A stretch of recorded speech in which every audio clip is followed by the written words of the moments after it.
Mm.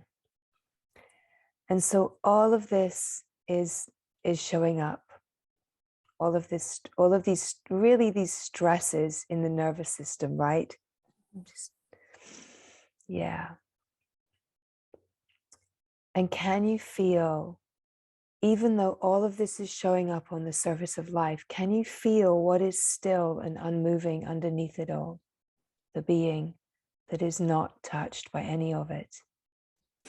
Right. But it's beautiful that you immediately say, I always can, because you know that the being is always here.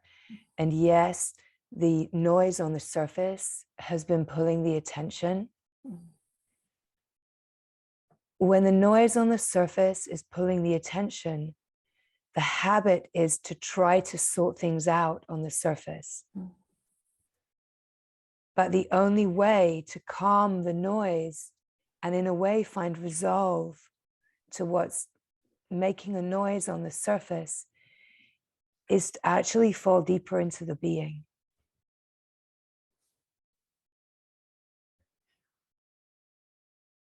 Because the being is never touched by anything that's happening on the surface. And when there's anxiety and fear playing, in a way, we create more anxiety because we're afraid of feeling the fear, right? We get caught in that cycle. And then the habit to try to fix it on the surface, to try to sort things out, to try to make things at least get to some idea, mental idea of a balance. But essentially, it's only in the being that we find peace that is unwaverable, right? As you said, I can always feel that it's always here. Mm-hmm. And it's in the being that we find the peace and the simplicity that's not touched by the play of the world. And really, this is our sanctuary. The sanctuary is to be with that is not touched, regardless of whatever is happening on the surface. Right? Yeah. That if we play in the arena of trying to resolve the surface, then we're lost in the maze.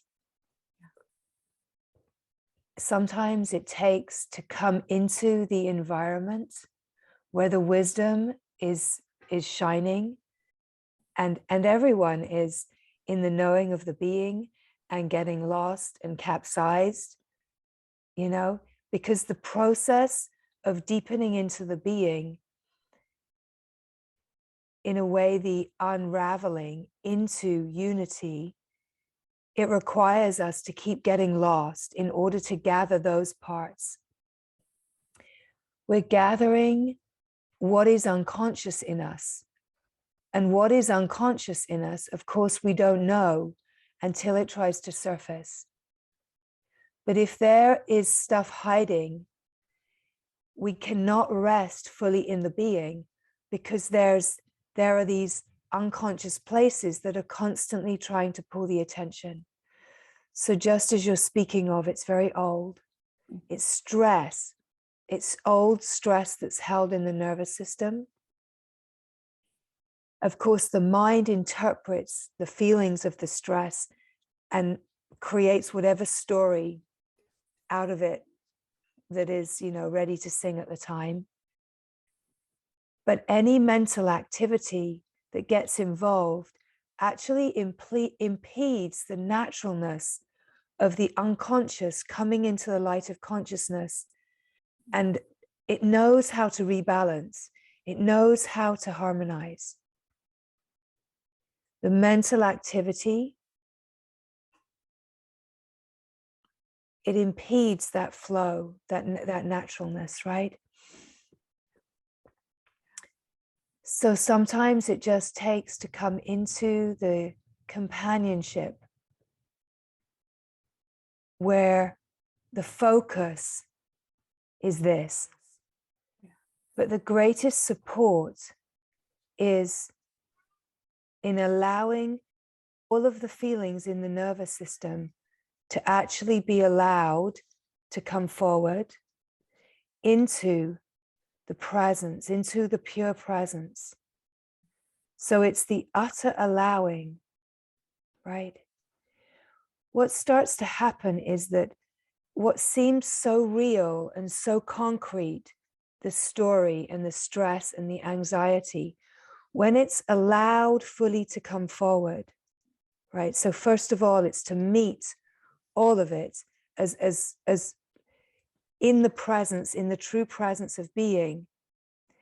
And when there's a feeling of meeting all of it, as much as is possible, to come to the being and recognize and confirm, okay, all of this is here in the field, all of this stress, and here is the being, and the being is not touched. So then you confirm the being is not touched. There is a part of me here that is whole and untouched, has no stress, no anxiety. This is the key, is that it has to be met by that which recognizes that it's not disturbed in any way by whatever's happening. Because when everything that seems to be so real and strong and alive is seen in the light of what is not touched by it, it's like it, in a way, the illusion of it and the smoke of it, the fog of it, the Maya, right? It just starts to melt because the brilliance of the light of the being, seeing it, fully seeing it, meeting it, allowing it, it's so strong, so bright, so real that it starts to dissolve what is not real. So in the recognition of this and the confirmation of this in this moment, you deepen in, you root in. Oh yes, right? Like a remembering, a recognition. So the mind might pop up and say, oh, but what about when it comes again? What about if it comes again? The more that you rest in this being and remember this, the ability to access what's already always here, right? This resource is always here. You know that in your direct experience. You recognize that instead of looking for resolve in the worldly, you fall back into the being. And when the stress and the anxiety, whether it's in the daytime or the middle of the night, if a dream is stressful, that you either while you're lying or you just sit up and you just come to the being and you let the stress and anxiety that's being processed in the dream time even just come to the being and just let it settle out. Feel the feelings, let it harmonize, right? Let it find its own balance. This old stress and this old patterning, it's trying to surface to complete itself. It cannot complete itself in the cycle of the worldly. It can only complete itself when it dissolves into the being. It has to refine into the being, into wholeness. It's trying to get home. It's trying to come home. And if it cycles around again, when the mind gets involved, off it goes again, another cycle, right? And there are ways of numbing and kind of quietening it, but it comes again. When this deep unconscious stuff is ready to really come home, of course, it's going to keep pushing to come to a resolve. And then as you stay with it and you recognize in the direct experience that it actually resolves and you're living more deeply in this piece of being, you come to recognize, okay, this is the way, right? I call it here sometimes the way of the heart or the way of love, right? It's bringing everything home to love. We're not trying to resolve it within the play of karma. We're actually in a way pulling the karmic patterning and conditioning into wholeness. We're bringing it to wholeness where it just dissolves and it's seen through. It's seen through as not being reality, but we see through it clearly. As I said, we're not conceptualizing, oh, it's not real, it's just phenomena, because your nervous system feels like it's real at the moment. And the seeing through of it as not being real happens when you come to the being and suddenly you can't find it. And then, oh, it seems such a big, scary monster.